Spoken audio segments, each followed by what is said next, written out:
Friends, मैं doctor सुन आज आपके लिए लेके आए एंकल पेन और नी पेन के लिए बेस्ट एक्सरसाइज। सबसे पहले क्या करना है, आप किसी भी टॉवल का इस तरह से एक रोल बनाइए। इसको क्या करना है, आपको एंकल के नीचे इस तरह से सेट करना है। फिर इसके बाद आपको एंकल को ऊपर की तरफ अच्छे तरीके से खिंचा देना है इस तरह से। इसको आपको 10 सेकंड के लिए होल्ड करना है, फिर डाउन करना है। फिर इसके बाद क्या करना है, आपको नीचे की तरफ इस तरह से पुश करना है। जब आप इस तरह से पुश करेंगे, जो हमारे एंकल का जॉइंट होता है, यहाँ पर इसका जो मूवमेंट है, यहाँ का जो पेन है, इसमें काफी आपको रिलीफ मिलेगा और आपकी इसमें जो स्ट्रेंथिंग की कमी है वो पूरी हो जाएगी। आपको नीचे की तरफ पुश करके इसको कम से कम 10 सेकंड होल्ड करना है, फिर छोड़ना है।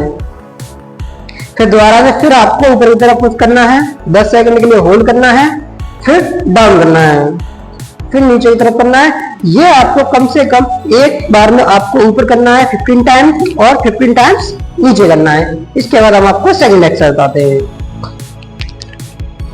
सेकंड एक्सरसाइज में क्या है, आपको किसी भी चीज ले लीजिए, आप कोई भी टॉवल वगैरह ले लीजिए या कोई रुमाल ले लीजिए, आपको जो भी सूटेबल लगे वो चीज ले लीजिए। हमारे पास है, हम ले रहे हैं रेजिस्टेंट बॉन्ड। इसको क्या करना है, इसको अपने हाथ से पकड़ना है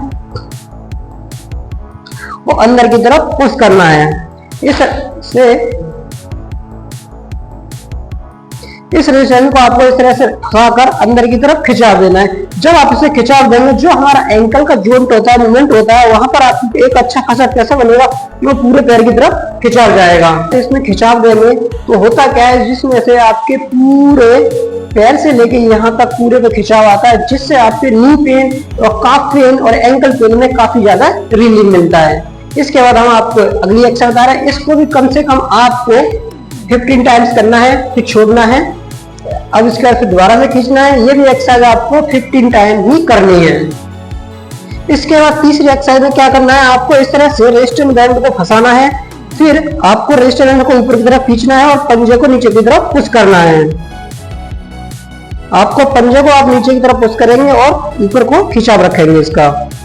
जैसे भी आप देख रहे हैं, रेजिस्टेंस का ऊपर की तरफ खिंचाव है और हमारा पंजे का नीचे की तरफ है। इसको आपको यहाँ 5 सेकंड के लिए होल्ड करना है, फिर छोड़ना है, फिर रिलीज करना है। फिर इसके बाद फिर दोबारा से सेम करना है। पंजे को आप नीचे की तरफ पुश करेंगे और रेजिस्टेंस को ऊपर की तरफ खिंचाव रखेंगे। आपको 5 सेकंड होल्ड करना है, फिर रिलीज करना है। ये आपको 15 टाइम्स करना है। इसके बाद क्या करना है, आपको अपोजिट साइड से पकड़ना है। आप किसी भी चीज में आप इस तरह से फंसा लीजिए। अब इसको क्या है, मैं इसको नीचे की तरफ खिंचाव दे रहा हूँ और पेशेंट क्या है, अपने पंजे को अपनी ओर खिंचाव देगा। जिस तरह से अभी आप देख रहे हैं, पेशेंट अपनी ओर खिंचाव दे रहा है। इसको आपको 5 सेकंड के लिए होल्ड करना है, उसके बाद फिर आपको रिलीज करना है, फिर दोबारा से खींचना है, 5 सेकंड होल्ड करेंगे, उसके बाद फिर रिलीज करेंगे और रिलीज करना है। ये भी आपको 15 को क्या करना है, आपको इस तरह से पंजे में फंसाना है और किसी को इस तरह से खिंचाव देकर पकड़वाना है और अपने एक पैर को क्या करना है, घुटने के पास रखना है। फिर आपको इस तरह से पैर को अंदर की तरफ मोड़ना है। इसको आप इस तरह से काफी देर मोड़ के रखेंगे, फिर रिलीज करेंगे। इसमें भी आपको 5 सेकंड के लिए होल्ड करना है, फिर डाउन करना है। इस तरह से आप देख रहे होंगे एंकल से जो हमारा मूवमेंट है वो इस तरह से जा रहा है। ये अच्छा खासा एक प्रेशर आता है, जिससे काफ पेन, एंकल पेन और नी पेन में काफी ज्यादा रिलीफ मिलता है। इसको भी आपको 15 टाइम एक्सरसाइज करनी है। अब हमने अभी इधर की साइड फंसा था, अब इधर से पकड़ेंगे। अब इसमें क्या करना है, आपको पैर अपना यही रखना है घुटने के पास, इसको अपोजिट साइड में रोटेट करेंगे। जब हम इधर से फंसा था इधर को रोटेट करा, अब इधर से फंसेंगे तो इधर को रोटेट करेंगे। जब हम इधर को रोटेट करेंगे तो हमारा अच्छा खासा कम ऐसा बनता है, जो हमारे काफ पेन, एंकल पेन और नी पेन में काफी ज्यादा रिलीफ देता है। इसको 5 सेकंड होल्ड करना है, उसके बाद आपको रिलीज करना है। फिर दोबारा से सेम वही करना है, 5 सेकंड के लिए होल्ड करेंगे, फिर इसको रिलीज करेंगे। इसके बाद आपको दूसरे पैर से करना है, साइड से।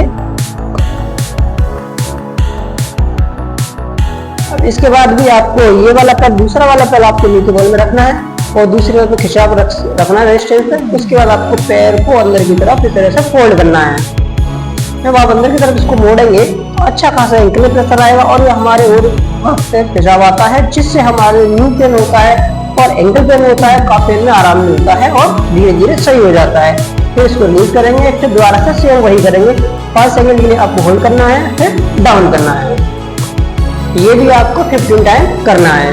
इस एक्शन क्या करनी है, आपको इस तरह स्ट्रेट खड़ा होना है और अपने इस तरह से आपको सीधा उठाना है। केवल आपको पंजों पे ही आपको प्रेशर देना है। इस तरह से आपको 5 सेकंड में होल्ड करना है, फिर डाउन करना है, फिर दोबारा से सेम करना है।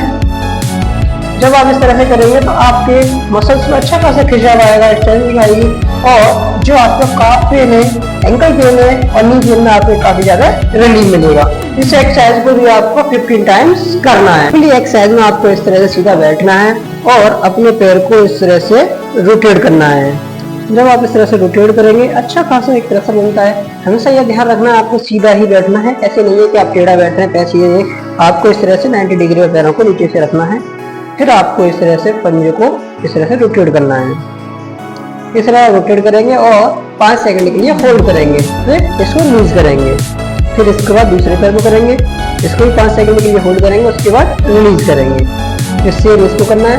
ये आपको 15 टाइम्स करना है, जिससे हमारे घुटने, एंगल और काफ पेन की जो समस्या होती है बिल्कुल खत्म हो जाती है।